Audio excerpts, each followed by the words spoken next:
தமிழர்களின் number 1 choice Tamil matrimony. குழந்தை மேல இவ்ளோ பாசத்தை வச்சுக்கிட்டு இதுக்கு இவ்ளோ நாள் பார்க்க வராம இருந்தீங்க?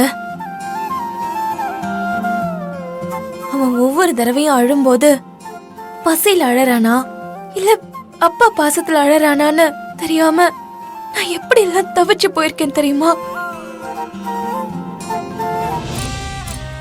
தேவி, சாரி தேவி. என் கோபத்துக்கு கொடுத்த முக்கியத்துவத்தை நான் உனக்கும் நம்ம குழந்தைக்கும் கொடுக்காம விட்டுட்டேன்.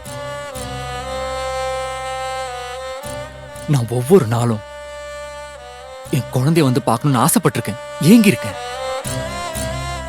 ஆனா என்னமோ ஏதோ தெரியல, ஏதோ ஒரு விஷயம் என்ன இங்க வரவிடாம தடுத்துருச்சு. என் குழந்தையோட முகத்தை இத்தனை நாளா பார்க்க வராம ஒரு துரதிருஷ்டசாலியா இருந்துட்டேன்னு எனக்கு இப்ப தோணுது. ஆனா ஒண்ணு மட்டும் உறுதியா சொல்றேன், என் குழந்தை கூட இது நாள் வரைக்கும் நான் செலவிட வேண்டிய நேரத்தெல்லாம் மிஸ் பண்ணிட்டேன். அதுக்கெல்லாம் சேர்த்து இனிமே ஒரு நிமிஷம் கூட அவனை பிரிஞ்சு நான் எங்கேயுமே போக மாட்டேன். அப்போ ஆபீஸ் கூட போக மாட்டீங்களா? ஆபீஸ் ஆகுது ஏதாவது, என் புள்ளைய விட வேற எதுவுமே எனக்கு முக்கியம் கிடையாது.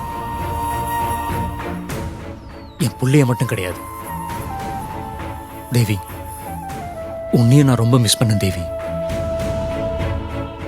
நான் சொல்றத நீ நம்பவே இல்லைன்னு தெரியல. நீ வீட்ல இருந்து வந்த நாள்ல இருந்து நான் ஒரு நாள் கூட அங்க நிம்மதியா இல்ல. ஒவ்வொரு நிமிஷமும் உன்னதான் தேவி நினைச்சுக்கிட்டு இருந்தேன். நீ நான் போட்டி போட்டுக்கிட்டு என் ஈகோ தான் பெருசுன்னு சந்தோஷமா இருக்க வேண்டிய நாட்கள் நான் வேஸ்ட் பண்ணிட்டோமேன்னு இப்ப நினைக்கும் போதுதான் எனக்கே என் மேல கோபம் வருது. இங்க வரும்போது கூட ரொம்ப தயக்கத்தோடவும் குற்ற உணர்ச்சியோட தான் வந்தேன். எங்க நீ என்னை ஏத்துக்க மாட்டியோ, என் மேல உள்ள கோபத்தை